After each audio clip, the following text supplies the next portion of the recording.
My name is Emily Petherick. I'm a senior lecturer in epidemiology and biostatistics over at the School of Sport, Exercise and Health Sciences.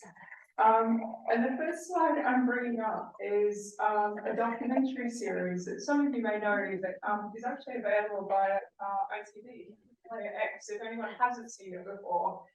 And it was kind of this documentary, I think, that meant I ended up where I did today watching it. I found it really inspirational. And it was a documentary following up a group of children of sort of different socioeconomic classes in Britain started in the 60s.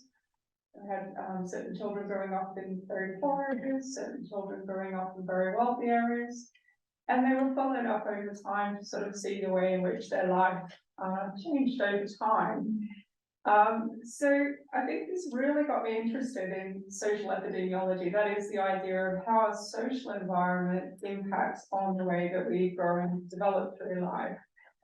So yeah, that's why I've got that one. If you haven't watched it, I would highly recommend it. It's a brilliant series. And after this, I'll say next slide, please. Here. Growing up, after training originally in public health for my master's, I went on to do a PhD, which was sort of bringing these ideas of social epidemiology and how people from different social classes may go on to develop different diseases. And this was using a large-scale primary care database in the UK known as CPRD these days. And so, this contained many thousands of people's data, able to follow up over time to look at how just living in a different area of the UK may influence both the ability to be diagnosed with various conditions. I was looking at leg ulcers, which also ties into gestation in a minute. And then also looking at how people were treated once they were diagnosed and how that differed by socioeconomic backgrounds. So unsurprisingly, in my PhD, I found there were variations in both diagnosis and care, as there are for many conditions where socioeconomic status is being looked at. The reason this links in today with gestation is going back through this. I don't work in the area of leg ulcers anymore, but I did remember that one of key risk factors for these later life health impacts, so usually people don't develop a leg ulcer until into advanced age, 70 and above, is actually having multiple pregnancies. So there is this idea that, I guess, and it can come through quite a lot, I guess, of just the risk of pregnancy throughout a person's life course. It's not just the risk at the time of delivery, but it's the longer term impacts on bodies as well. So yeah, just funny how everything links in with one another. So if we want to the next slide, please. So after working on my PhD, the next study I went on was actually to work on a birth cohort study, which felt really great because it's obviously something I've been really interested in for a long time. And one of the key areas that I came across once I moved into this area was the idea of the Barker hypothesis. And again, this brings in the idea of sort of socioeconomic status and the way that that gets under the skin.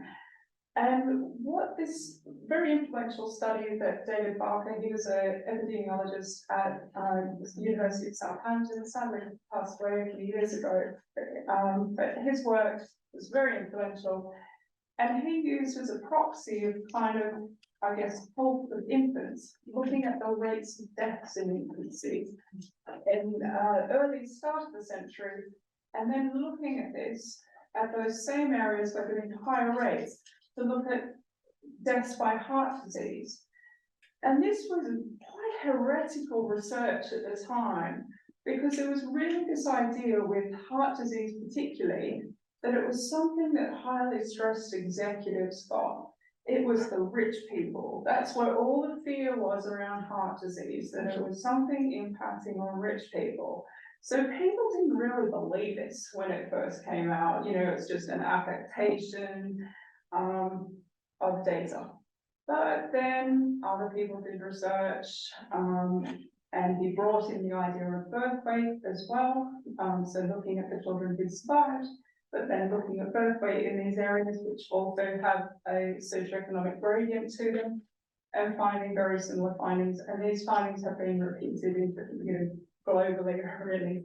So it's this idea that socioeconomic status is getting under our skin. So from the period of development, from gestation through our entire lifetimes. And this is sort of further expanded. These were, I guess, in no bad way, quite crude analyses. We're talking about it from a statistical point of view. They won't take, if it was merely both ways and a particular outcome. But there have been more nuanced kind of research studies undertaken. And it's really expanded the idea, because all the early emphasis was on heart disease, because that was the problem at the time that everyone was very concerned with. But as time has gone by, more and more factors related to this period of gestation, whether it be sort of stress exposures to the mother, whether it be things like air pollution, have all been found to have these very negative impacts on the developing fetus.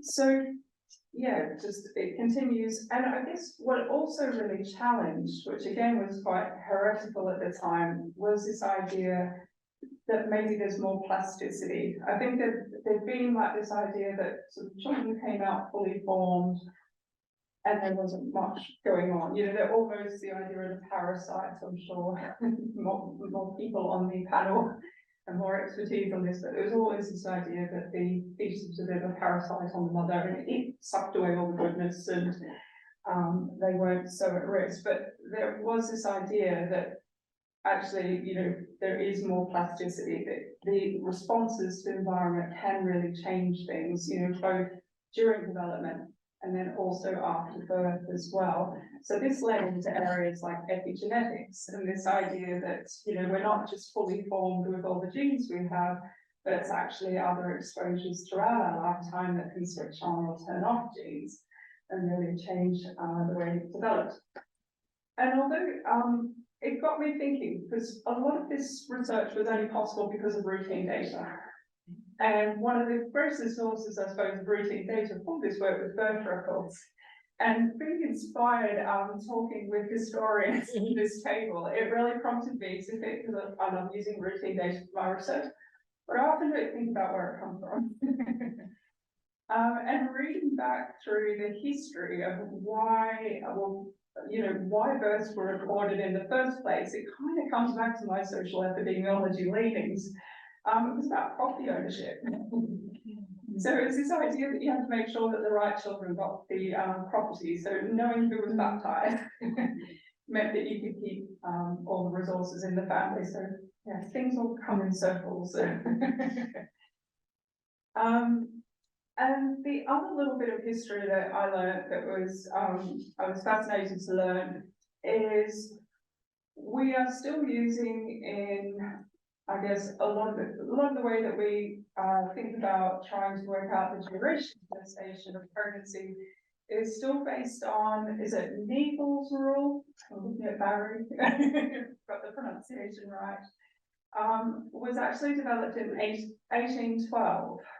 So this is the idea that's kind of based on the last menstrual period being the appropriate time zero for pregnancy. And ovulation occurs on the 14th day of a 28th day menstrual cycle, which I think we all know the 28th day menstrual cycle is kind of a nice idea, but probably that fixed an idea. So these early bits of research really that were able to be undertaken didn't really think about gestation in them because it was fairly inaccurate. Although there were obviously medical notes, there was gestation information, it was still a little bit questionable how good that research is.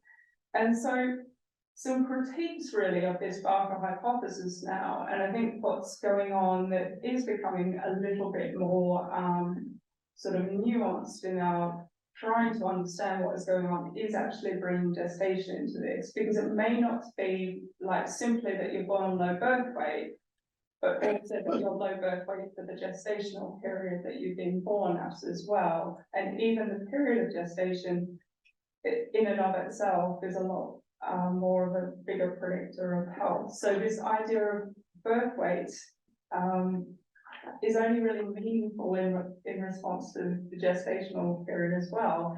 And obviously we've only had accurate means of diagnosing periods of gestation, although there's still many papers that are published regularly disputing the ways in which ultrasound data and how accurate that can be, and for which populations do these data apply, because a lot are only based on white populations and high-income countries. So yeah, we still have a lot of dispute about that. Can I have the next slide, please? So in terms of this, I suppose a lot of research, and I guess what I'm hoping to do myself, is bring in more nuance about trying to understand how different factors influence the kind of research we do, but also being really mindful, particularly as I do use a lot of routine data, about whose routine data is accurate and better to be able to be used. So I'm sure, I don't know, many people are aware, but we have very different outcomes for maternal morbidity by ethnicity. And increasingly being examined because non-white pregnant people have, on average, much worse outcomes. And this was quite interesting. This was the graph there, down the bottom in the middle, was undertaken by work that looking at it from the Nuffield Trust, so charitable body here in the UK, and actually looking at the differences in the data quality for coding of ethnicity by different NHS providers or non-NHS providers. And actually, over the last few years, I think the NHS has actually really pushed to improve the quality of the recording of these data. But we can see that for privately funded bodies, this is still incredibly poor. So even just choosing, I guess, what sources you use for your data, you are introducing different biases that can be quite hard to overcome. So it's just something, I guess, I'm always trying to think about.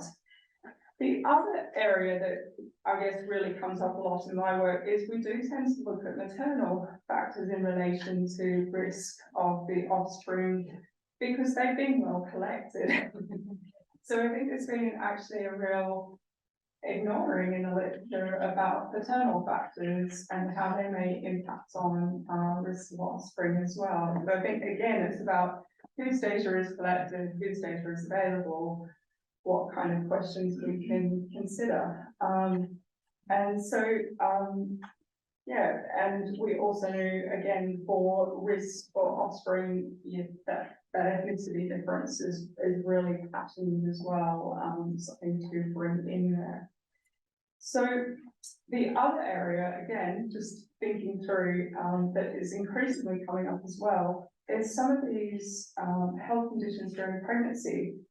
We've only really thought about them in terms of the impacts on offspring, rather than actually thinking about these as potentially being signal effects that might highlight early risk factors for the pregnant people themselves and their own health risks. And I think there's increasingly being seen things like gestational diabetes, for example. We don't have any, although we know it's linked to women developing both type 1 and type 2 more commonly, or pregnant people developing type 1 and type 2 diabetes later in their lives. There's not many programs that are actually in place to actually do anything about that. Most of the focus is on offspring and trying to work on health impacts of that. So I think it's just really highlighted to me about whose data is being collected, to whom is it being used to benefit. So, yeah. And I think there's, as more work is done and more data linkage occurs as well, I think we'll get the opportunity to expand this. But as yet, I don't know of any routine sources of data that have brought in data from fathers. We've got maternal links because we've got the birth records from the NHS, which we can link with children, but I don't know of any routine cases to get the whole familial picture. What's going on? Thank you.